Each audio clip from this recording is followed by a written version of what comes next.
Hello, everyone. For those of you for whom this is a first time of our learning together, welcome. Lovely to see you all virtually. For those returning, welcome back. I wanted to talk a little bit today about one particular prayer from the Yom Kippur liturgy. So let me just say a word, first of all, about why I've chosen this. Last year, in conjunction with myjewishlearning.com, we did a brief series on the Hebrew of high holidays. And if you go to the Kamionkowski Beit Midrash, you can find the exercises there. If you're interested in delving more deeply than what we're able to do today, and Julie will be able to provide the information of where to find the presentations from that were on myjewishlearning.com.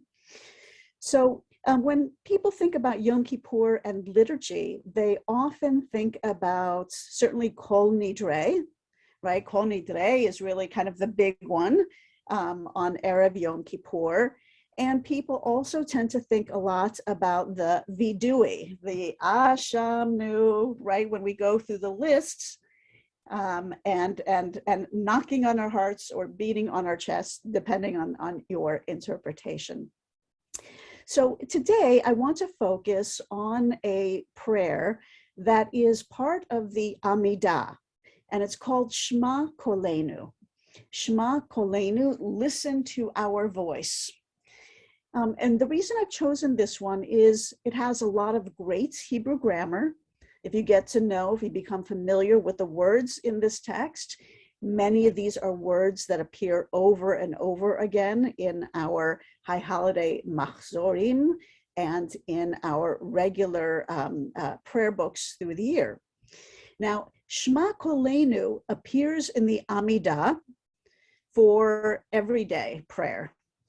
It is the 16th of the series of prayers in the Amidah, sometimes recited aloud, quite often the silent prayer when we all rise. So it is the 16th. However, on Yom Kippur, it is extended, and it is extended pretty substantially. So what I'm going to do today is I'm going to share screen. It's a PDF, and we will get this PDF out to everyone should you want a copy of it. And what we're going to do is kind of walk through the prayer, looking at the Hebrew. And I know that all of us in this space come from very different Hebrew backgrounds. Some of us know it quite well. Others are very new to Hebrew. Even those of us with a background have come to Hebrew in different ways. So hopefully there will be something for everyone in this brief teaching. So let me bring this text up. All right, and hopefully you can all see this. So it is called Shma Koleinu. I'm trying to make it, all right. So Shma Koleinu. Again, if you are at services for Yom Kippur, either in person or virtually, once you get to the Amidah, you will encounter the Shma Koleinu. And if you want a little more detailed information, it is immediately prior to the vidui. So before we begin the Ashamnu, Bagadnu, this is the section that precedes it. So it is a little bit long. I removed one chunk in the middle just to make this manageable for one shiur. And I want to start with the very first few lines. So I'm going to read this in small chunks. I will read the Hebrew, and then we'll break down a little bit of what's going on here with the Hebrew.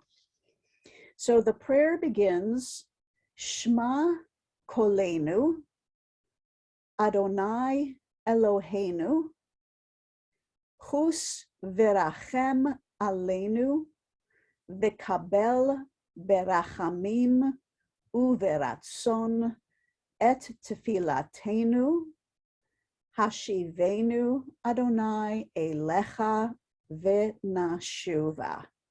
All right, quick word about the Hebrew.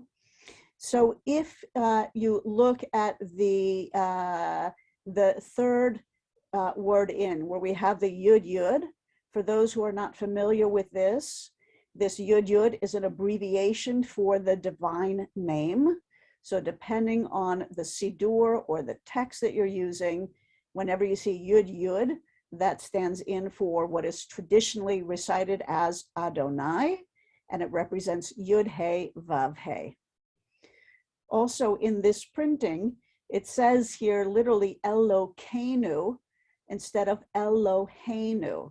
I will be saying Eloheinu, but if you're wondering why there's a kuf in here, again, this is simply to remove one step from actually writing out these names.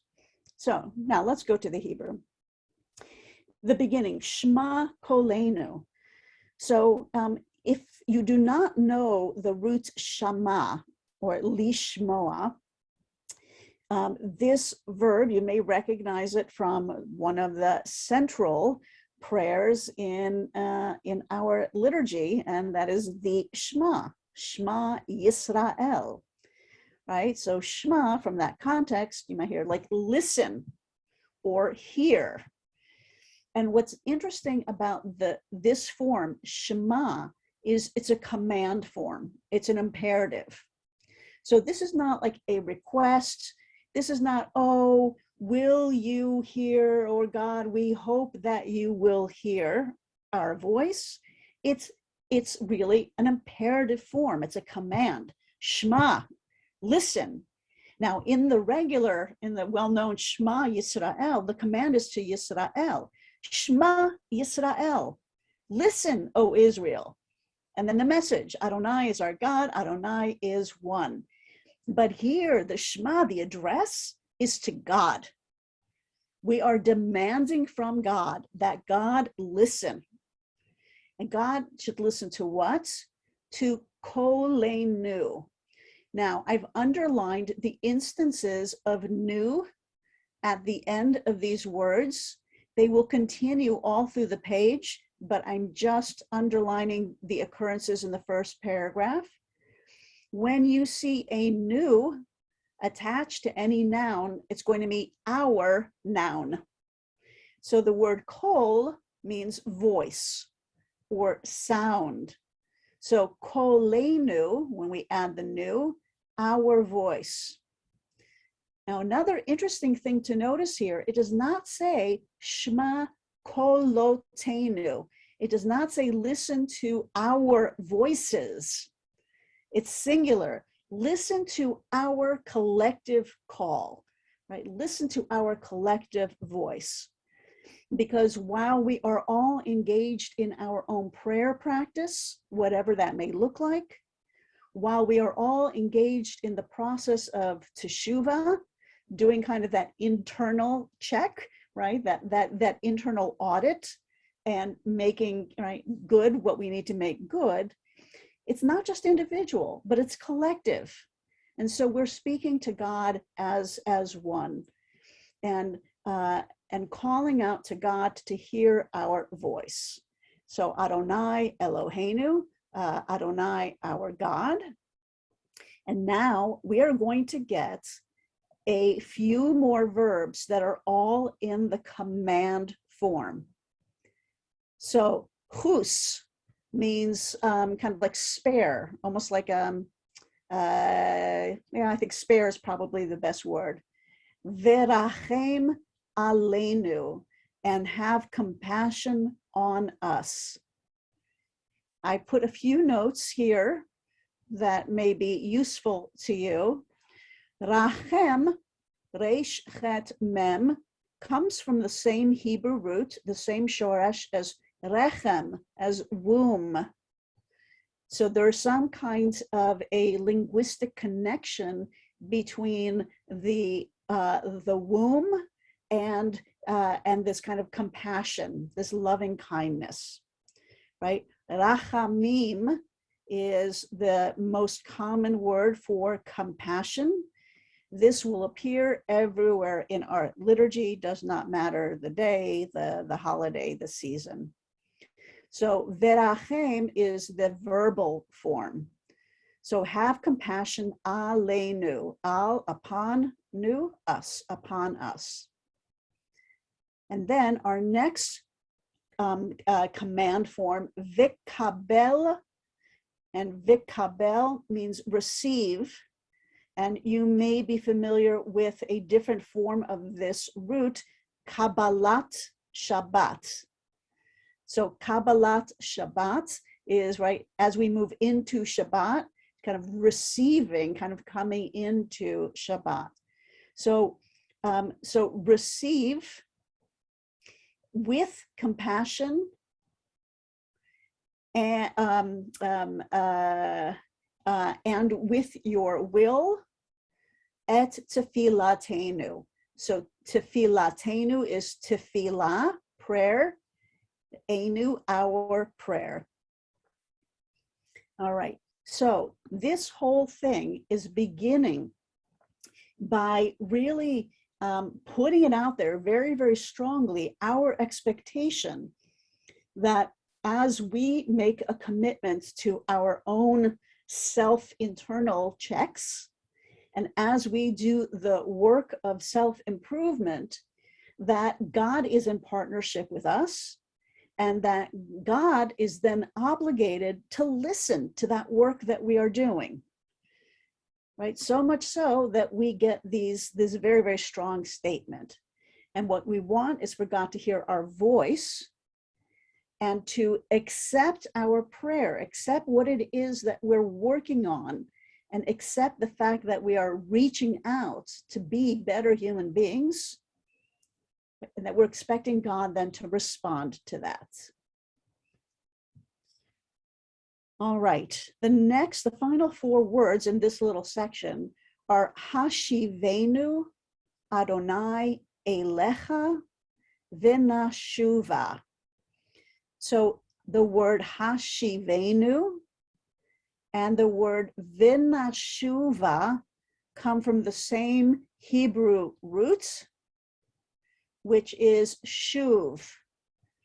So I have here in the notes, Hashivenu means return us. V'nashuva means so that we return. And another word that we may be familiar with is teshuvah, repentance. All of these words are connected to the idea of turning or returning. So we are asking God to help to kind of return us to you, right? To you, God, so that we may turn. Again, it's the reciprocal relationship. Our engagement furthers God's engagement helps us, right? And it's a back and forth. All right, as we move to the next paragraph, it begins with three words that have become, I think, pretty prominent, and there are some nikudim that have made these lines very, very powerful. So the first three lines, Chadesh Yameinu Kekedem.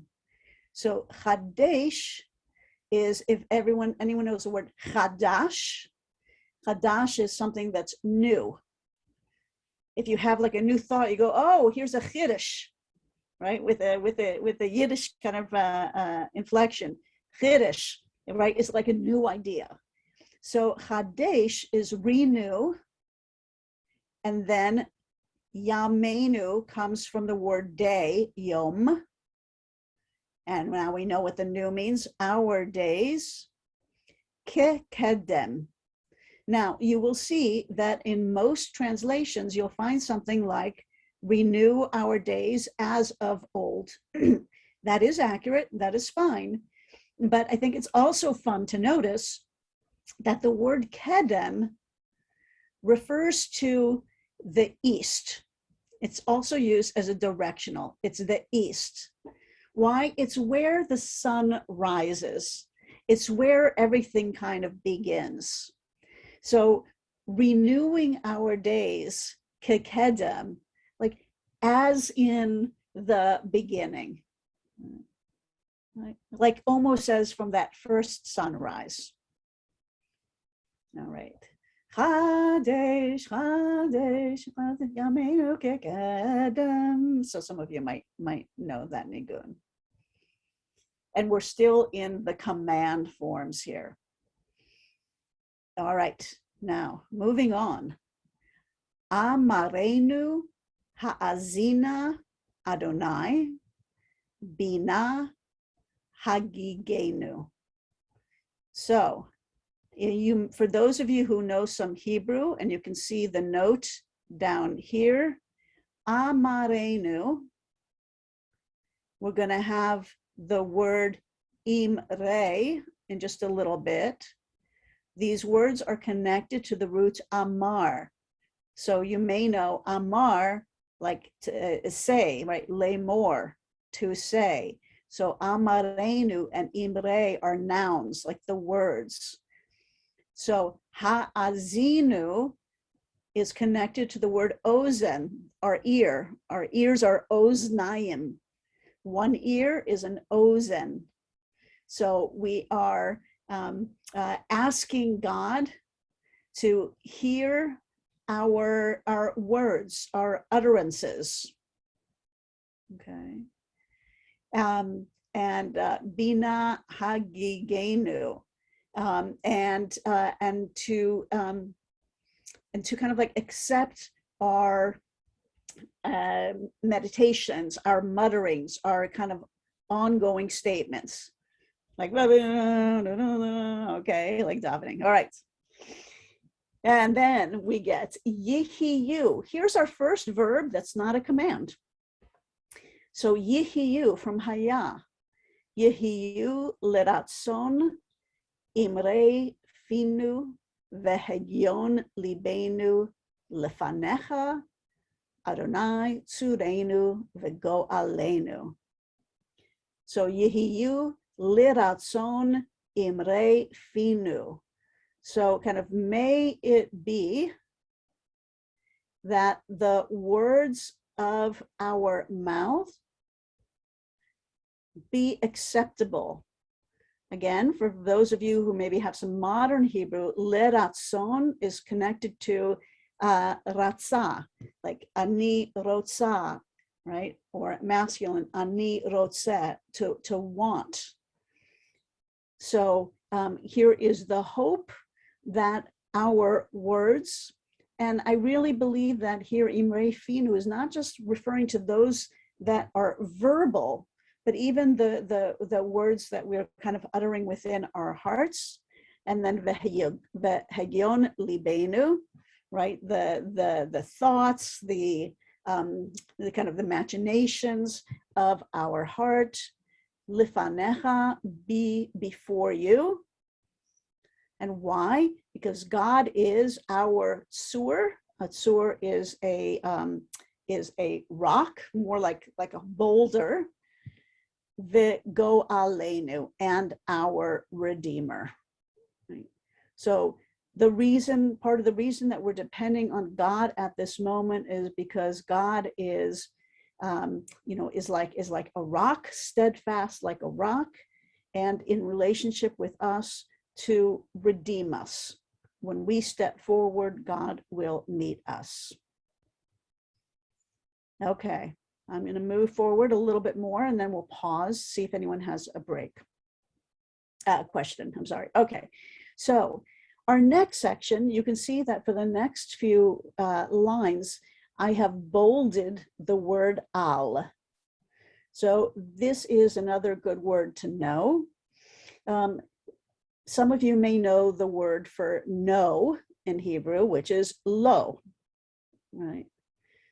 Ani lo rotza, right? I don't want whatever, okay? Lo. If you want to say instead of no, don't, right? If you're using it with a command, don't, then instead of lo, you use al. Okay, so al is really the don'ts. So now we're going to get a bunch of don't do this, don't do this, don't do this. Obviously, we're addressing God here. Al tashlichenu. Do not, literally, this is kind of cast us or throw us out. Okay. From where? Mi lifanecha. From your presence, from before you. Veruach kodshecha. And your holy, I don't like using the word spirit so much, and your holy essence, al tikach mimenu, don't take it away from us. Now we're going to get a repetition of al tashlichenu, as we did at the beginning. Al tashlichenu, don't cast us out, don't throw us out. Le'et zikna, as in the period of our kind of most aged selves.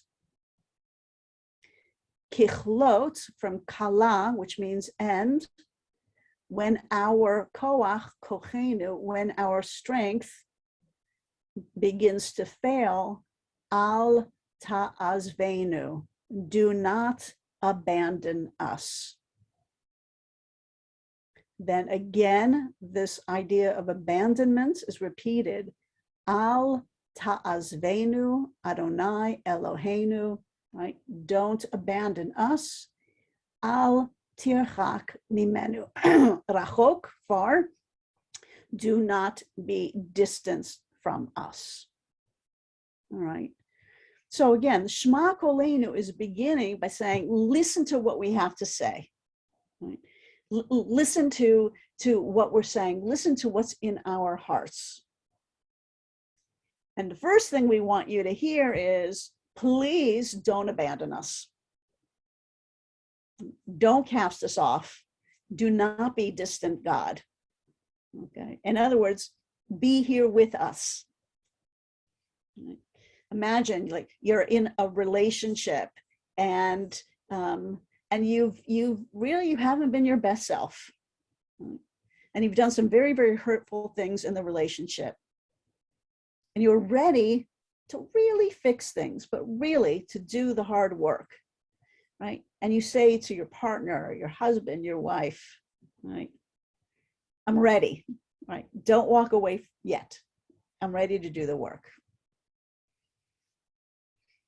Okay. The next section begins here with aseh, and I'll read it through.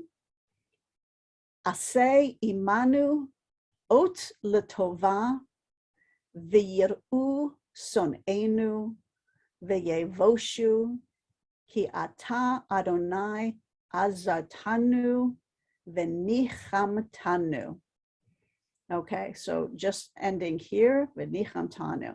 So first, aseh imanu, those are oseh shalom, right? The one who makes, oseh shalom. So make with us, ot, a sign. What kind of sign? Letova, something that's tov. Give us some kind of a sign. Not a bad one though, right? A good one, good sign. V'yir'u son'enu, right? Why? Lir'ot ra'ah, so that our enemies will see it, the sign. V'yevoshu, and they will be ashamed. Ki ata, because you, Adonai, azartanu, azarta otanu, you have helped us, ve'nichamtanu, and you have nichamta otanu, you have given us solace, comfort. Now, the enemies here it's not clear in most of the biblical literature, especially the Psalms that talk so much about our enemies, that they are actual individuals. So the son'enu, our enemies, can also be what's usually worse than the external enemies are internal, right? The negative voices that we're experiencing, right? The different loops that we have in our heads. And then finally, Ki lecha Adonai hochalnu ata ta'aneh Adonai Eloheinu. Right? Because for you, Adonai, we are waiting. You, ta'aneh, from Anna, you will answer us, O Adonai Eloheinu. All right, we are almost there. All right, so I want to now focus on this brief piece that is Eloheinu ve'Elohei Avotenu. So our God and God of Avotenu, of our fathers or of our ancestors. And now 3 very important verbs that we will come back to over and over again on Yom Kippur, and is actually part of the daily prayer as well for people who do the full liturgy. Slach lanu. Again, modern Hebrew. Slicha, excuse me. If you bump into someone, right, in Israel, in a Hebrew speaking environment, you say, slicha, oh, excuse me. This is the same root. Salach is pardon, excuse. Pardon us, right? Excuse us. Mechal lanu, machal is forgive us. And then kaper lanu, kaper is connected to Yom Kippur, right? Yom Kippur is the day of atonement, so atone for us. So these 3 verbs, silach, mechal, kaper, are 3 central verbs that will come over and over again during Yom Kippur. All right. Now, this next piece looks like it's a lot of words, but it's actually not as many as it seems at first sight. This is going to now reinforce this idea of reciprocity and relationship with God, because each section here is going to say, we are this and you are that. We are this and you are that. Every time it says anu, anu is the same as anachnu, we. Anu is a more poetic form. It's often found in the Bible in place of anachnu, but they mean the same thing. Ki anu amecha, we are your people. I underlined cha because cha is the suffix to say your. And we're going to see this all over the place. So ki anu amecha, because we are your people. Ve'ata, and you are Eloheinu, our God. Anu, we are vanecha, your children. Ve'ata, and you are Avinu, our parent. Anu, avadecha, we are your servants. Ve'ata, Adonenu, and you are our Lord. Anu, kehalecha, kahal, we are your congregation. Ve'ata chelkenu, and you are our portion. Anu, we, nachaletecha, we are your nachala, we are your inheritance. Ve'ata, and you, goralenu, you are our destiny, our fate. Anu, we are sonecha, we are your sheep. Ve'ata, and you, ro'enu, you are our shepherd. Anu charmecha, we are your vineyard. Ve'ata notrenu, and you are the kind of the guardian of the kerem, of the vineyard. Anu, we are fe'ulatecha, we are your work.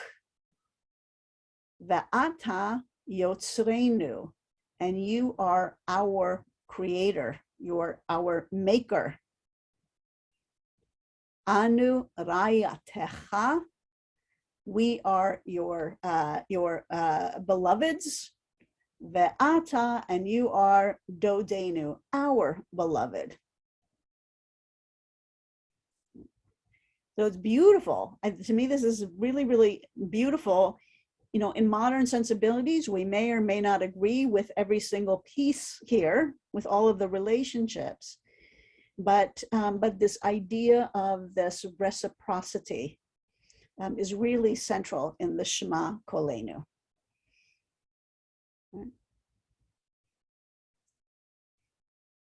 All right, this is the last part of it. Anu segulatecha, we are your segula, your treasured possession. Ve'ata Eloheinu, you are our God. Anu amecha, we are your people. Ve'ata malkeinu, you are our sovereign. Anu ma'amirecha, we are your special ones. Ve'ata ma'amirenu, and you are our special one. All right. I think for the sake of time, I'm going to just go down to the final paragraph here. So, and you can see, you know, if you look up any Siddur, you will get this.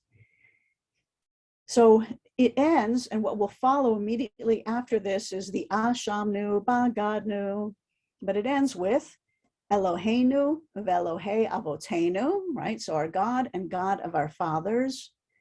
Tavo lefanecha tefilatenu. May our prayer come to you. Ve'al tit'alam mitchinatenu. And do not ignore or kind of make yourself invisible from our supplication. And this is, again, one of the classic lines of Yom Kippur. And I think it really shows the wisdom of our tradition and of our rabbinic predecessors. She'ein anachnu azei fanim ukshe oref lomar, because we are not so literally strong-faced, ukshe oref, and stiff-necked, hard, you know, yeah, stiff-necked, that we might say lifanecha, to you, Adonai Eloheinu ve'Elohei Avoheinu, Elohei Avotenu, oh God and God of our fathers, tzadikim anachnu, we're righteous, velo chatanu, we haven't sinned, right? We can't. There's no human being on this planet who could really come to God and say, tzadikim anachnu, we're righteous, velo chatanu, we haven't sinned. Aval anachnu va'avotenu chatanu, because the truth is that to be human is to make mistakes. To be human is not always to act from our best selves. Okay, I want to do one other brief thing. The music for Shma Koleinu is beautiful. And I want to just give you a little bit of an excerpt from the traditional nigun. So This is a nigun that you will find in most Orthodox, conservative, Reconstructionist, independent congregations.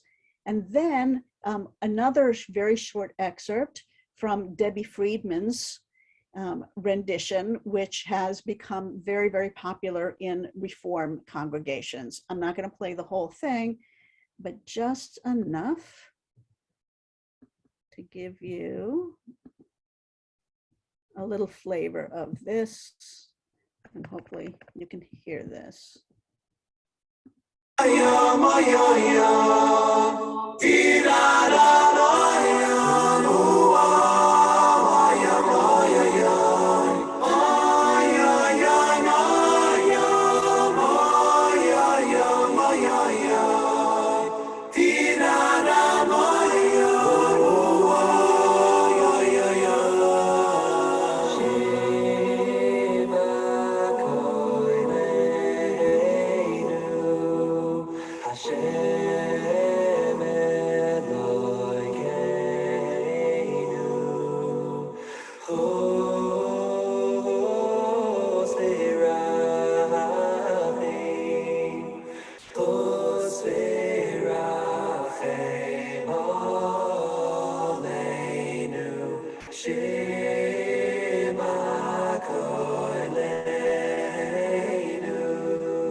Okay, so that is the more kind of traditional. And then here is Debbie Friedman, that's taken off a lot. Shema, Shema Koleinu, Adoshem Elokeinu, Vos merachem aleinu, vekabel berachim uberatzon et tfilatenu. Shema, Shema Koleinu, Adoshem. Okay, so and then just one last thing I'm going to share, and then we'll have time to take a few questions.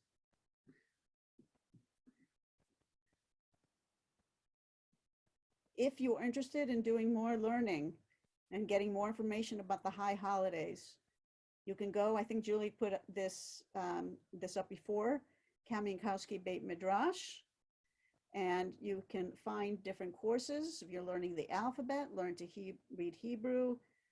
And this is the Hebrew for the High Holidays course. And then, of course, if you want to learn some Hebrew or learn how to lane, that is available as well. And let me stop sharing.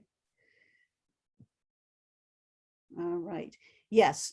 In terms of tunes, there are, as with everything in Judaism, there are many, many nigunim. I was just giving you a sense of how they start, especially the first few words. And I can just see that Paul was asking, what does our portion mean in the context? Our portion is a reference to near the end of Deuteronomy, when there is a God, when God says, I apportion the world out in different ways, but you are mine. So there are other people and they've kind of have their thing, but we are God's portion, and God is our portion. There was a conversation/question in the chat box about a kind of part grammatical, part theological, that the Hebrew seems to be a demand. Is it a demand we're making of God, or is it a request, a supplication? Thank you. So, I mean, theologically, we can understand it however we would like to. Grammatically, it is a demand form. So there are other ways that that our ancestors or predecessors could have written this material, but the liturgy is coming straight out of biblical theology, in which the idea of a covenant means that we can demand things of God. That part of a relationship is that there are obligations, and that if there's ever a sense that one party is not meeting the obligation, that demands can be made. And that part of the deal with God is that, you know, depending again on your own kind of style of Judaism, either observe mitzvot, you know, be you know, a good person, believe in God, right? There are many different things of what we are to do, but what God is to do is to extend loving kindness, compassion, rachamim, vechesed, and stay with us and stick with us. Thank you. And I think there was some confusion around who is doing the atoning with the phrase kaper lanu. Yes. Yeah, great question. So kaper is a really, really complicated word. We could probably do a 10-week seminar meeting for an hour every day just talking about the word kaper. So kaper is used, and this is also comes from biblical literature, that it is something that an individual does, but most of the time in biblical literature, the individual engages in certain ritual activities or says different words, and then it says that the priest does the kapering on our behalf, that it's not the individual who does the kaper. So it's almost as we are asking God to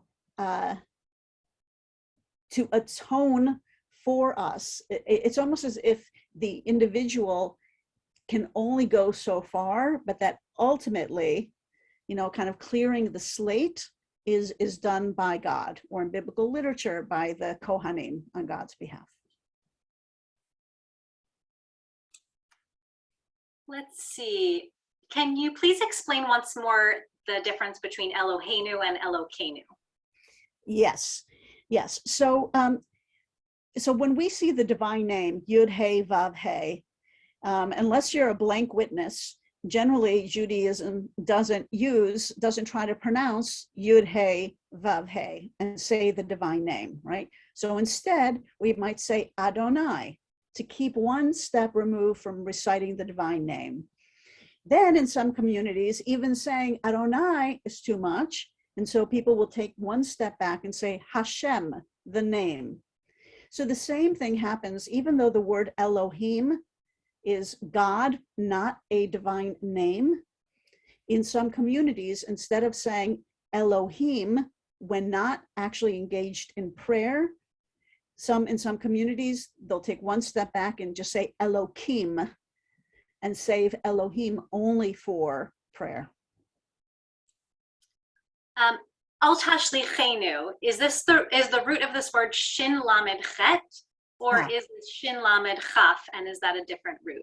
Yeah, great question. So both of them exist. So if it's shin lamed chet, which is not what we had here, shalach, that means to send, and it can mean to send off.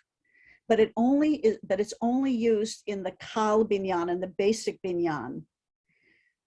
The shin lamed chaf is used, for those of you who understand binyanim, only appears in the hifil binyan and means to cast off. So so sometimes the two are mixed up, but they are actually two different roots that function in two slightly different ways. Interesting. Any other questions? Oh, I just see Adonai. Sometimes Adonai is written out as Adonai, and sometimes you see it written with Adonai and then the divine name, and then we pronounce it Adonai Elohim, right? All different ways of you know, kind of stepping back.